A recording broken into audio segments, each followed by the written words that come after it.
अगर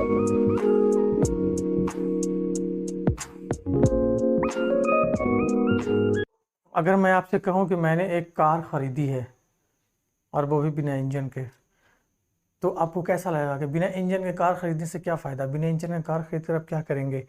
तो देखिए, बिना इंजन के कार, जिस तरीके से कार विदाउट इंजन के बिना अधूरा है, वो चल नहीं सकता है, वो दौड़ नहीं सकता है, इंसान की मकसद को पूरा नहीं कर सकता है। चाहे दुनिया कितने भी कॉस्टली कार क्यों ना हो, अगर वो उसमें इंजन नहीं है तो समझिए वो कार क्या है, बिल्कुल जीरो पॉइंट है, वो वहीं के वहीं बैठा रह जाएगा। चाहे उसका इंटीरियर डिज़ाइनिंग कितना भी खूबसूरत किया गया हो, उससे कोई फ़र्क नहीं पड़ता। डिपेंड करता है कि कार का बॉडी या इंटीरियर डिज़ाइनर है या नहीं है, लेकिन उसमें अगर इंजन है तो वो कार दौड़ेगी और आपको अपनी मंजिल तक पहुंचा देगी। लेकिन बिना इंजन के कार, चाहे उसका बॉडी कितना भी खूबसूरत क्यों ना हो, लेकिन वो जहां पर है वहीं पर रहेगी। धक्का मारकर आप कब तक चलाएंगे, उसमें पहिए लगे, इंजन गायब है, तो आप धक्का मारकर कब तक चला सकते हैं। तो जिस तरीके से बिना इंजन के कार अधूरा है, just the same things happen in the English grammar chapter in the verb. बिना वर्ब का सेंटेंस अधूरा है, बिना वर्ब का सेंटेंस बन ही नहीं सकता है। Without verb sentence can't be create, यानी बिना वर्ब के सेंटेंस हम लोग बना ही नहीं सकते हैं। तो बिल्कुल आपने सही समझा, आज का जो हमारा टॉपिक है बिल्कुल वो वर्ब है। तो welcome back to our YouTube channel educational career. जो लोग चैनल पर नए हैं, चैनल को जरूर सब्सक्राइब कर लीजिएगा और बेल आइकॉन दबा लीजिएगा, ताकि जो लोग नए हैं उनको नोटिफिकेशन आसानी से मिल जाए। और वीडियो को लास्ट तक देखिएगा, तभी आपको समझ में आएगा कि वर्ब क्या, हमारा इम्प्लीमेंटेशन कहाँ से कहाँ तक होता है। और चलिए हम शुरू करते हैं। आज का टॉपिक जो हमारा है वो है वर्ब। तो हम लोग देखते हैं कि वर्ब क्या है। तो जनरली जो हम लोग देखते हैं वो वर्ब हमारा जो है वो एक एक्शन है, हिंदी में इसको बोलते हैं क्रिया है। ये एक्शन है और ये एक क्रिया है। इसी को हम लोग बोलते हैं डूइंग वर्ड्स, जो कुछ समथिंग करता है, जो कुछ कर रहा है। तो सेंटेंस में हमारा जो वर्ब का इम्प्लीमेंटेशन होता है, तो वर्ब ही बताता है सेंटेंस हमारा आइदर भी प्रेजेंट फॉर्म में है, पास्ट फॉर्म में है या फ्यूचर फॉर्म में है। तो हमारा वर्ब ही बताता है कि सेंटेंस कर क्या रहा है। सेंटेंस में अगर कुछ समथिंग डूइंग, अगर ये कुछ कर रहा है तो ये वर्ब के ऊपर डिपेंड होता है कि वर्ब कर रहा है तो वो कैसे कर रहा है, किस फॉर्म में कर रहा है, किस वे में कर रहा है वो। तो किसी भी चीज को अगर एक्शन होता है तो उसके ऊपर जो डिपेंड होता है वो वर्ब के ऊपर डिपेंड हो रहा है कि आखिर एक्शन हो रहा है तो एक्शन किस टाइप का एक्शन हो रहा है और वो किस टाइम में हो रहा है। आइदर भी प्रेजेंट टाइम में है, पास्ट टाइम में है और फ्यूचर टाइम में है। तो सबसे पहले हम लोग देखते हैं कि वर्ब का हमारा डिफाइन क्या कहता है और वर्ब का हमारा डेफिनेशन क्या कहता है। हम लोग देखते हैं डेफिनेशन हमारा क्या कहता है। तो वर्ब का जो हमारा डेफिनेशन है,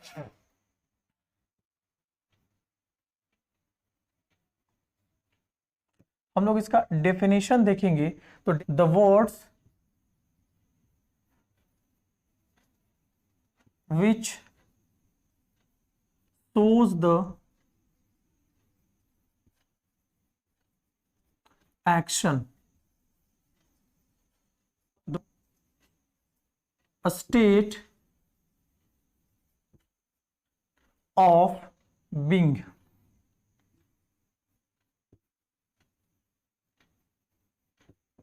देखिए, सेंटेंस में सब कुछ कह रहा है कि the words which shows the action, the words which shows the action और अ स्टेट। देखिए, ये एक्शन को सोच करता है कि वर्ड्स जो हमारा है विच सोज द एक्शन, कोई काम कर रहा है ये, ठीक है, और उसका स्टेट बता रहा है कि स्टेट किस स्टेट में ये काम कर रहा है, किस सिचुएशन में काम कर रहा है।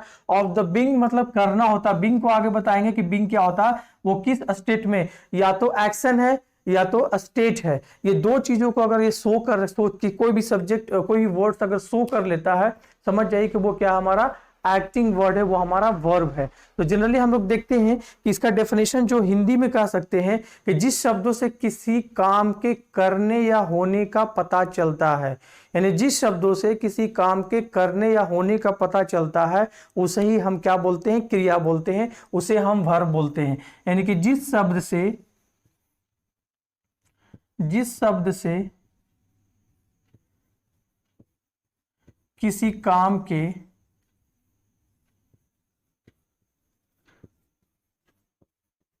करने या होने का पता चलता है उसे क्रिया यानी वर्ब कहते हैं, क्रिया यानी वर्ब कहते हैं। अब इसको हम लोग तो डिटेल में देखेंगे। जिस शब्द से किसी काम के करने या होने का पता चलता है उसे वर्ब यानी क्रिया कहते हैं। स्पीक, अगर इसका एग्जांपल हम लोग देखते हैं, speak, go, play, run, fight, sleep, is, am, are, was, were, has, have,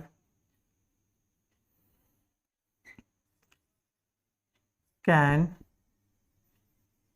could, may, might, shall, should. तो देखिए इसमें हम लोग देख रहे हैं वर्ब का कुछ हमने टर्म्स और कुछ हमने एक वे लिखा। स्पीक मीन्स जाना, स्पीक मीन्स बोलना, गो मीन्स जाना, प्ले, रन, फाइट, स्लीप, ये इसका वर्ब का एग्जांपल है। और ये भी वर्ब है, is, am, are, was, were, has और हैव, ये भी क्या है, एक वर्ब है। और देखिए can, could, may, might, shall, should, ये भी क्या है, एक वर्ब है। देखिए वर्ब की जो क्वालिटी है हमने यहाँ 3 लाइन में मेंशन किया है एग्जांपल के साथ। ये 3 लाइन को आप लोग समझने में बिल्कुल आसानी होगी। ये क्या कहलाता है, देखिए ये भी वर्ब है। ये क्या कर रहा है, ये एक्शन करता है। ये क्या करता है, ये एक्शन करता है। और दूसरे वाले लाइन में क्या बोलता है, ये बिंग हो रहा है। बिंग का जो डिफिनेशन मैंने यहाँ पर लिखवाया था ना कि बिंग, ये स्टेट को या किसी काम के करने या होने का, यानी कि जब होना होता है तो यहाँ इज, एम, आर लगाते हैं, और जब करना होता है तो वहां हम लोग वर्ब का मेन पार्ट लगाते हैं। तो देखिए जनरली वर्ब को 2 पार्ट में डिवाइड कर दिया गया है। वर्ब को 2 पार्ट में, जैसे पहले इसका कुछ एग्जांपल हम लेते हैं, वर्ब को 2 पार्ट में इसको डिवाइड कर दिया गया है। अगर जो लोग स्क्रीनशॉट लेना चाहते तो ले सकते हैं। इसका 2 पार्ट को मैं अभी एक्सप्लेन करने वाला हूं कि वर्ब को कैसे 2 पार्ट में इसको डिवाइड किया गया है, और उसके बाद हम लोग समझेंगे कैसे हमारा मेन वर्ब है, कौन हमारा एक्सिलरी वर्ब है। ये स्ट्रक्चर को आप लोग आसानी से समझिए। स्ट्रक्चर हमारा क्या कह रहा है, वर्ब को 2 पार्ट में डिवाइड कर दिया गया। पहला हेल्पिंग वर्ब, जिसको हम लोग एक्सिलरी वर्ब भी बोलते हैं। पहला क्या हमारा हेल्पिंग वर्ब है, जिसको हम लोग एक्सिलरी वर्ब भी बोलते हैं। और उसके बाद एक्सिलरी वर्ब को 2 पार्ट में देखा गया, मोडाल में और आपका बी यानी is, am, are, was, were, has और हैव का यूज करके हम लोग इसको एक्सिलरी वर्ब का यूज करते हैं। दूसरा मोडाल वर्ब में can, could, may, might, shall, should, will, would वगैरह यूज करके हम लोग इसको यूज करते हैं। तो पहला हेल्पिंग वर्ब और सेकंड में इसको यूज किया गया वो एक्शन वर्ब यानी मेन वर्ब कहा गया। तो देखिए मेन वर्ब में गो है, प्ले, रन, स्लीप, ईट। अब देखिए दोनों में डिफरेंशिएट क्या है कि एक्शन है, ये हमारा एक्शन कर रहा है, ये बी स्टेट यानी स्टेट को शो कर रहा है कि कहाँ, मैंने डेफिनेशन हिंदी में क्या लिखवाया था कि जिससे किसी काम के करने या होने का पता चलता है। तो देखिए ये काम क्या, गो मीन्स जाना, ये कर रहा है, प्ले मीन्स खेलना, रन मीन्स दौड़ना, स्लीप मीन्स सोना, ये करने का काम का पता चलता है। लेकिन यहाँ काम होने का पता चलता है। अब जैसे एग्जांपल में आप लोगों को बिल्कुल क्लियर हो जाएगा कौन सा करने का पता चलता है और कौन सा काम से हमारा होने का पता चलता है। तो देखिए हम लोग कैसे इसको पहचानेंगे। तो जहां सेंटेंस में अगर आपका is, am, are, was, were अगर यूज हो जाए, अब देखिए कभी कभी हम लोग देखते हैं कि कभी कभी डबल इंजन की भी प्लेन होती है, डबल इंजन की भी कार होती है। क्यों लगाते हैं, ताकि अगर कभी कभी हम लोग देखा ना कार में स्टेपनी होता है, हम लोग बाइक में देखते हैं स्टेपनी नहीं होता। पहले एक वेस्पा की बाइक आती थी उसमें स्टेपनी होती थी, क्योंकि अगर पंचर हो गया तो आसानी से उसको स्टेपनी को चेंज करके हम लोग यूज कर सकते हैं। यानी हेल्पिंग के लिए एक एक्स्ट्रा रखा रहता है, ताकि अगर ये नहीं रहे तो ये हमारा हेल्प सपोर्ट कर दे। तो हेल्पिंग का काम ही होता है कि इमरजेंसी में किसी चीज को हेल्प कर देना। 4 व्हीलर में बहुत सारे कार जितने हैं वो सब ऑलरेडी हेल्पिंग में ही काम आता है, उसके एक पहिया एक्स्ट्रा होते हैं। अगर एरोप्लेन की बात करें तो एरोप्लेन में 2 इंजन, ट्रिपल इंजन भी होते हैं, ताकि अगर एक इंजन फेल कर जाए तो दूसरा इंजन हमारा तुरंत सपोर्ट कर लेता है, ताकि यात्री जितने भी वहां पैसेंजर है आसानी से वो फ्लाइट कर सके, लैंड कर सकता है। ठीक है, इसीलिए हम लोग ग्रामर सेक्शन में देखा गया है कि मेन वर्ब के साथ साथ कभी कभी हेल्पिंग वर्ब भी आता है, और कभी कभी ऐसा होता है कि हेल्पिंग वर्ब ही मेन वर्ब बन जाता है। तो देखिए सेंटेंस में कभी देखिए सबसे आसान तरीका है पहचानने का, ये हमारा मेन वर्ब को कैसे पहचानेंगे और हेल्पिंग वर्ब को कैसे पहचानेंगे। तो जैसे हमको हिंदी में प्रोनाउंसिएशन करेंगे, मेन वर्ब को अगर हम उसको प्रोनाउंसिएशन करेंगे उसके अंत में ना आ जाए, उसके अंत में क्या आ जाए, लास्ट में उसका वॉइस जो है, अगर उसका वॉइस के लास्ट में ना आ जाए, क्या आ जाए, ना का प्रोनाउंसिएशन निकले वॉइस, तो समझिए कि आपका वो मेन वर्ब है। गो मीन्स जाना, लास्ट में क्या आ गया, ना, ये मेन वर्ब है। प्ले मीन्स खेलना, रन मीन्स दौड़ना, स्लीप मीन्स सोना, ईट मीन्स खाना, शूट मीन्स गोली मारना, फाइट मीन्स लड़ना, रन मीन्स दौड़ना, स्विम मीन्स तैरना, सबके लास्ट में ना है। अब जिसके लास्ट में ना आ जाए तो वो समझ लिए क्या है, एक्शन वर्ब है, यानी कि वो मेन वर्ब हमारा कहलाता है। और देखिए एक्सिलरी वर्ब में हम लोग देखते हैं इज एम आर के कंडीशन में, हम लोग एक्सिलरी वर्ब में जो देखते हैं वो इज एम आर के कंडीशन में जितने भी वर्ड आते हैं, is am are, was, were, has, have, had, had भी इसमें ऑलरेडी है, उस सारे चीज को हम लोग मिलाकर बोलते हैं, क्या बोलते हैं, वो हमारा मेन वर्ब कहलाता है। वो क्या कहलाता है हमारा, वो हमारा एक्सिलरी वर्ब कहलाता है। ठीक है, और can, could, may, might, shall, should, will, would वगैरह जितना भी है, can, could, may, might, shall, should, will, would वगैरह और भी बहुत सारे हैं, हम लोग लगाते हैं, विल लगाते हैं, वुड तो ऑलरेडी कंप्लीट यूज किया गया, वुड लगाते हैं, कुड लगाते हैं, मे हम लोग लगाते हैं, माइट लगा देते हैं हम लोग। ये सब जितने भी सारे क्या है, सब मोडाल्स वर्ब है। ये सारे के सारे एग्जांपल क्या है, मोडाल्स वर्ब है। इसी एग्जांपल के थ्रू हम लोग समझेंगे, क्योंकि हमेशा हेल्पिंग वर्ब ही सपोर्ट होता है। तो सेंटेंस में देखिए हम एक एग्जांपल के तौर पर हम लोग लिख रहे हैं, उस एग्जांपल से आपको क्लियर हो जाएगा कौन सा हमारा मेन वर्ब है, कौन सा हमारा सपोर्ट है। जैसे Nisha is going to Agra, सबसे पहले यहां पर समझिए, Nisha is going to Agra, Nisha is going to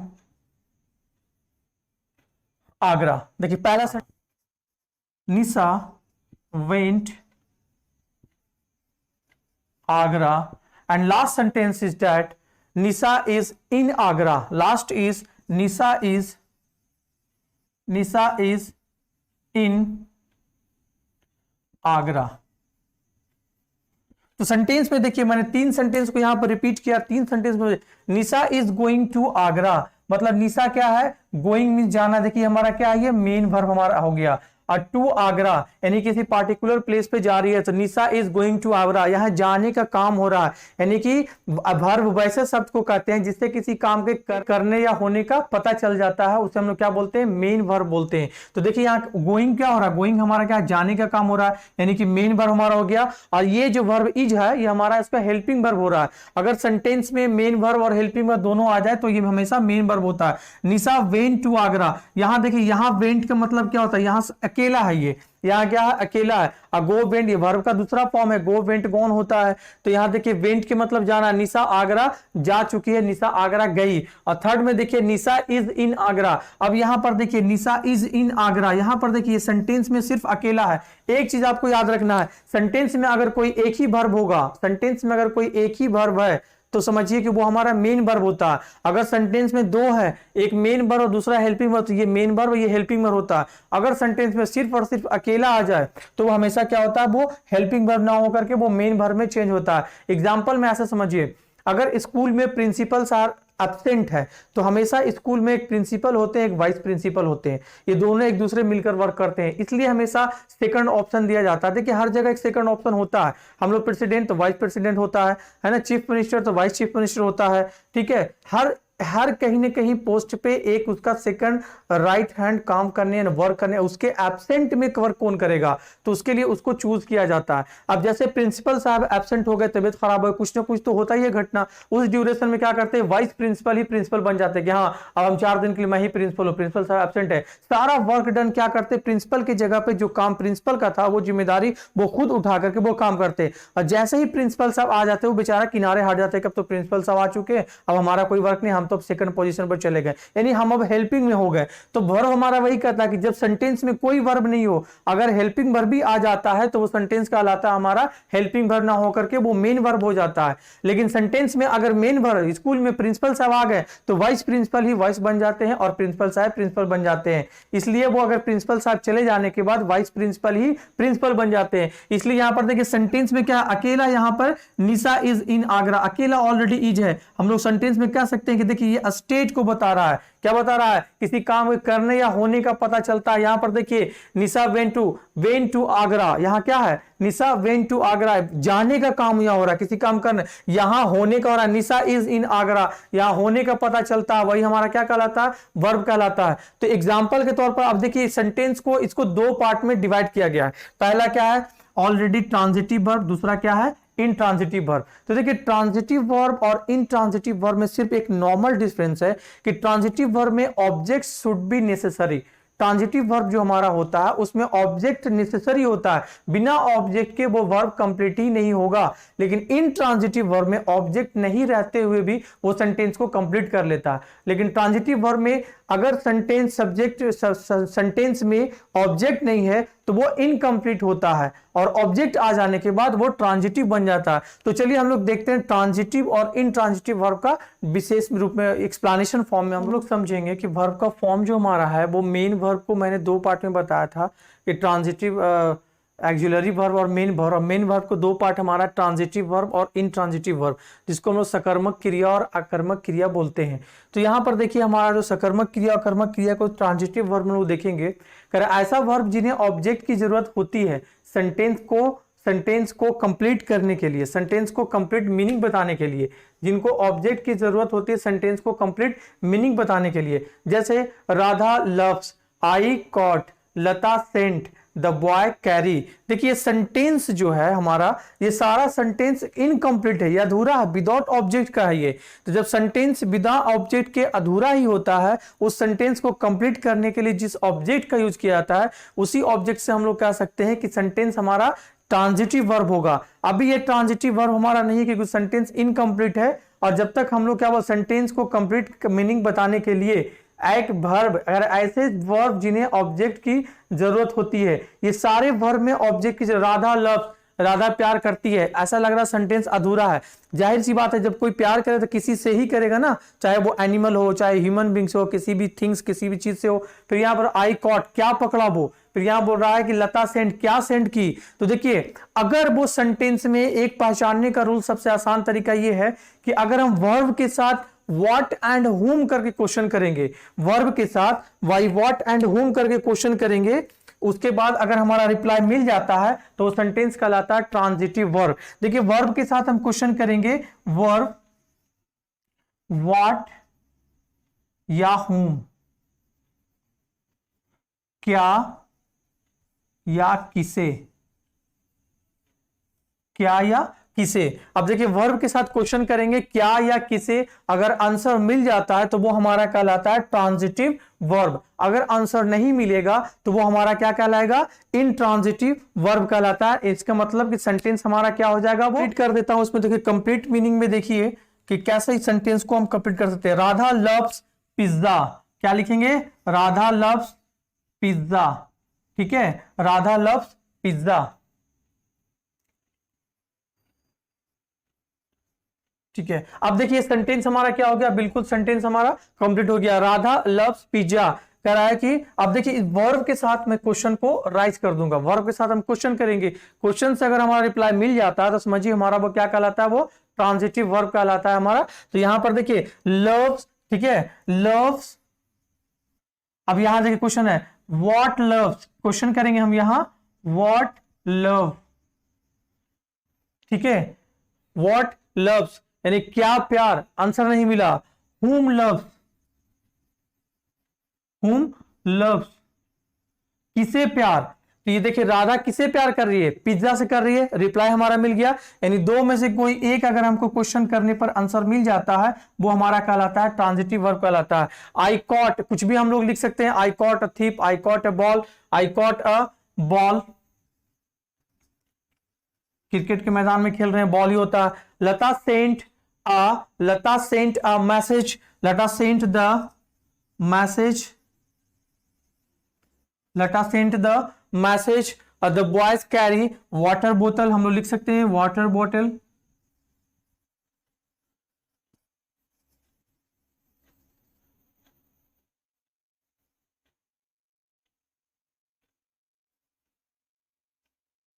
water बोतल। अब देखिए सेंटेंस हमारा क्या हो गया, कंप्लीट हो गया। सेंटेंस इतना से ये हमारा इनकम्प्लीट, देखिए object object object and object, ये सेंटेंस अब ये कंप्लीट हुआ। राधा लव्स पिज्जा, यानी किसे प्यार करती है, तो पिज्जा से करती है। देखिए यहां पर क्या या किसे से क्वेश्चन करेंगे वर्ब के साथ, व्हाट लव या हुम लव, किसे प्यार, पिज्जा। कह रहा है कि व्हाट कॉट, क्या पकड़ा, कह रहा है कि व्हाट बॉल पकड़ा, व्हाट कॉट, क्या पकड़ा, बॉल पकड़ा। फिर यहां पर हम लोग देखेंगे Lata sent message, Lata sent message, what sent question करेंगे वर्ब के साथ, व्हाट सेंट। इस तरह से क्वेश्चन हम लोग वर्ब के साथ कर देंगे, व्हाट सेंट, देखिए आराम से आंसर आपको मिलेगा, व्हाट सेंट, क्या भेजा या भेजी, कुछ भी, क्या भेजा, आंसर मिल जाएगा यहां, मैसेज भेजा, क्या भेजा, मैसेज। अगर आंसर मिल जाता है, रिप्लाई मिल जाता है, that is called the transitive verb. तो ट्रांजिटिव वर्ब पहचानने का देखिए सबसे आसान तरीका है कि वर्ब के साथ क्वेश्चन करेंगे व्हाट एंड हुम से, सिंपली वर्ब के साथ क्वेश्चन करेंगे व्हाट एंड हुम से, क्या या किसे लगाकर क्वेश्चन करने पर हमारा अगर रिप्लाई मिल जाता है, रिप्लाई तभी मिलेगा जब उसमें ऑलरेडी ऑब्जेक्ट होगा। अगर ऑब्जेक्ट नहीं होगा तो रिप्लाई नहीं मिलेगा। अगर इसको मैं हटा दूं, रिप्लाई आपको मिलेगा नहीं। राधा लव्स, व्हाट लव्स, क्या प्यार करते, किसे प्यार करते, कुछ आंसर मिल रहा, नहीं मिल रहा, इसका मतलब ये सेंटेंस हमारा अधूरा है, विदाउट ऑब्जेक्ट का सेंटेंस इनकंप्लीट है, इसलिए इनट्रांजिटिव हो जाएगा। ट्रांजिटिव वर्ब कभी नहीं ये हो सकता है। ट्रांजिटिव वर्ब तभी होगा सेंटेंस में at least one object should be. जब तक वन ऑब्जेक्ट नहीं होगा तब तक ये वर्ब इनट्रांजिटिव ही कहलाएगा, ट्रांजिटिव नहीं कहलाता है। यहां पर देखिए the boys carry water bottle, यहां पर देखिए वाटर बॉटल को वो क्या कह रहा है, व्हाट कैरी या हुम कैरी, दो में से कोई एक ही सूट कर जाता है वहां पर क्वेश्चन करने के लिए, इसलिए यहां पर दो मैंने लिखा, व्हाट या हुम से, क्या या किसी से क्वेश्चन करने पर। एग्जामिनेशन में बहुत सारा ऑब्जेक्टिव या कॉम्पिटिटिव एग्जामिनेशन में पूछ देते हैं, आपको पूछेगा कि बताइए सेंटेंस में वर्ब जो है वो ट्रांजिटिव है या इनट्रांजिटिव है, सकर्मक क्रिया या अकर्मक क्रिया। बहुत सारे बच्चे कंफ्यूज होते हैं कि कैसे पहचाने कौन सा सकर्मक कौन सा कर्मक। कहीं कहीं ऐसा होता है कि ऑब्जेक्ट रहने के बाद भी वो इनट्रांजिटिव हो जाते हैं, तो आपको सिंपली क्वेश्चन करना है वर्ब के साथ, अगर रिप्लाई मिलती है तो वो ट्रांजिटिव, रिप्लाई नहीं मिलती है तो वो इनट्रांजिटिव कहलाती है। अब चलिए हम लोग चलते हैं ट्रांजिटिव वर्ब की तरफ, अब इनट्रांजिटिव वर्ब की तरफ। तो देखिए हम लोग इनट्रांजिटिव वर्ब में अकर्मक, जिन्हें ऑब्जेक्ट की जरूरत नहीं होती है वो सेंटेंस बन जाता है। बिना ऑब्जेक्ट के भी सेंटेंस हम, I go, you can go, you go, आप जा सकते हैं, ठीक है, ही केम, वह आया, ये विदाउट ऑब्जेक्ट का सब्जेक्ट है, सिर्फ यहां पर वर्ब है, बिना ऑब्जेक्ट का ही ये सेंटेंस है, फिर भी सेंटेंस ये कंप्लीट है। ऐसा नहीं कह रहा कि दे जंप्ड, देखिए विद द जंप्ड, उसने छलांग लगा दिया, दे जंप्ड, उसने छलांग लगा दिया, सेंटेंस मीनिंग निकल रही है, बट यहां ऑब्जेक्ट नहीं है। जब ऑब्जेक्ट नहीं है तो ये वर्ब नहीं है, ऑब्जेक्ट है ही नहीं। द थीफ रैन, ठीक है, द चोर भागा, द थीफ रैन, देखिए सी सैंग, वह गाई। फिर यहां बोल रहा है कि आ लाइट वाज शाइनिंग, लाइट जो है वो चमक रही है, शाइनिंग हो रही है। तो यहां पर देखिए बिना ऑब्जेक्ट का ही ये सेंटेंस है, सिर्फ सब्जेक्ट है और वर्ब है। अब हम लोग जानते हैं कि किसी भी सेंटेंस को कंप्लीट करने के लिए मुझे कम से कम एक चीज होना बहुत जरूरी है। सेंटेंस में हमेशा क्या होता है, सब्जेक्ट होता है, प्लस क्या होता है, वर्ब होता है, और प्लस क्या होता है, ऑब्जेक्ट होता है। लेकिन अगर ऑब्जेक्ट को रिमूव कर दे फिर भी हो जाता है। जैसे हम लोग एग्जांपल ले सकते हैं, यहां पर लिख सकते हैं कि यू गो। अब देखिए सेंटेंस कंप्लीट है, अगर ये सेंटेंस क्या है, ये कंप्लीट है, यू गो, आप जा सकते हैं या आप जाइए, कुछ भी हो सकता है। लेकिन अगर यहां पर लिख सकते हैं यू गो टू पटना, इसमें मैंने ऑब्जेक्ट लगा दिया तो भी ये सेंटेंस कंप्लीट हो गया। तो एटलीस्ट यहां पर एग्जांपल ये है कि सेंटेंस में ऑब्जेक्ट रहे या ना रहे, आपका अगर वर्ब है तो सेंटेंस वो कंप्लीट है। तो मैंने फर्स्ट टाइम ही टोल्ड कर दिया था, मैंने बताया था आपको कि सेंटेंस में जिस तरीके से बिना इंजन के कार वो दौड़ नहीं सकता, चल नहीं सकता, इनकम्प्लीट है, द सेम थिंग्स होता है सेंटेंस में कि बिना वर्ब का सेंटेंस इनकम्प्लीट है। हम बता नहीं सकते कि हमारा विदाउट वर्ब का सेंटेंस कभी बन ही नहीं सकता है और नहीं आज तक कभी बना है। जब तक उसमें वर्ब हम लोग नहीं लिखेंगे, चाहे वो इज एम आर के फॉर्म में हो, चाहे वो हेल्पिंग वर्ब के फॉर्म में हो, चाहे वो मेन वर्ब के फॉर्म में हो, सेंटेंस में वर्ब डालना ही डालना है, तभी हमको पता चलता है कि ये हमारा सेंटेंस है, आइदर भी ये एक्शन में है या स्टेट में है। यही दो चीज का मुझे पता चलता है। काम का करने का हो पता चलता है तो समझिए एक्शन में है, काम होने का पता चलता है तो समझिए वो हमारा हेल्पिंग वर्ब में है। तो सेंटेंस आज का वर्ब का जो हमारा पूरी टॉपिक थी, मैंने इसको कवर कर लिया डेफिनेशन के साथ और ट्रांजिटिव इनट्रांजिटिव वर्ब के साथ। बहुत ही आसान तरीके से इसमें पहचानने का मैंने रूल्स को फॉलो कर दिया, बता दिया, जो आप आसानी से इसमें पहचान सकते हैं ट्रांजिटिव वर्ब और इनट्रांजिटिव वर्ब को। आई होप वीडियो आप लोगों को बहुत ही अच्छा लगा। वीडियो पर लास्ट तक बने रहने के लिए थैंक यू। और जो लोग नहीं सब्सक्राइब किए अभी तक वो चैनल को सब्सक्राइब जरूर कर लीजिए, बेल आइकॉन भी दबा लीजिएगा ताकि नोटिफिकेशन सबसे पहले आप तक पहुंच जाए। और वीडियो देखने के लिए थैंक यू।